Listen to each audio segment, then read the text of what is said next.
संयुक्त परिवार के एक पति पत्नी में काफी बड़ा झगड़ा हुआ। ये झगड़ा उन छोटे मोटे झगड़ों से ज्यादा गंभीर था जो हर पति पत्नी में सामान्यतः होता है।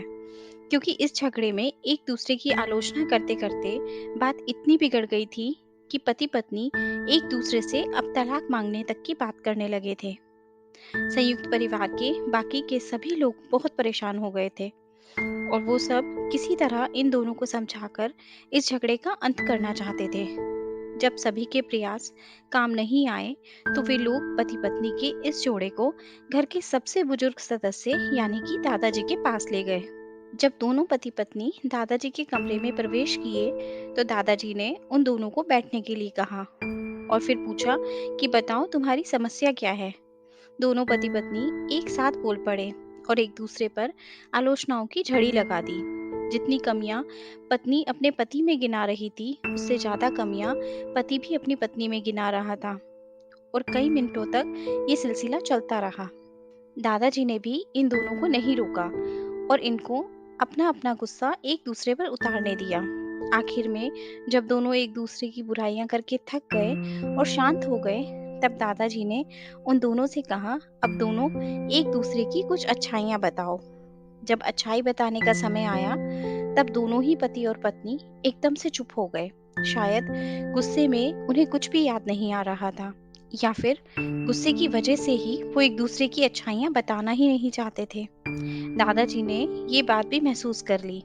थोड़ी देर तक जब कोई भी नहीं बोला, तब दादाजी ने कहा, अच्छा ठीक है, ये लो पेपर और पेन और एक दूसरे की अच्छाइयां इसमें लिखो। पति पत्नी दोनों ने ही पेपर और पेन लिया और एक दूसरे से काफी दूर जाकर बैठ गए और थोड़ी देर तक ना पति ने कुछ लिखा ना ही पत्नी ने। फिर पति ने पेपर में कुछ लिखना शुरू किया। उसे देखकर पत्नी ने भी अपने पेपर पर लिखना शुरू कर दिया। ऐसा लग रहा था जैसे दोनों एक दूसरे से कंपटीशन कर रहे हों। काफी समय तक दोनों ने पेपर में लिखा और जब पेपर लिखावट से भर गया, तब दोनों ही अपना अपना पेपर लेकर दादाजी के पास उन्हें देने के लिए गए।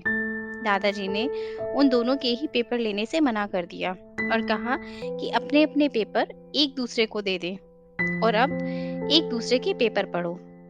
पति ने पत्नी को और पत्नी ने पति को अपना पेपर दे दिया। वे एक दूसरे के पेपर पढ़ने लगे।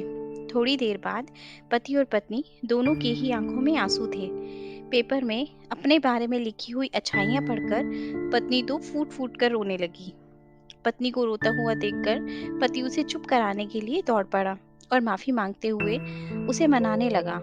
पत्नी ने भी पति से माफी मांगी और माहौल ऐसा हो गया जैसे कभी कोई झगड़ा हुआ ही नहीं था।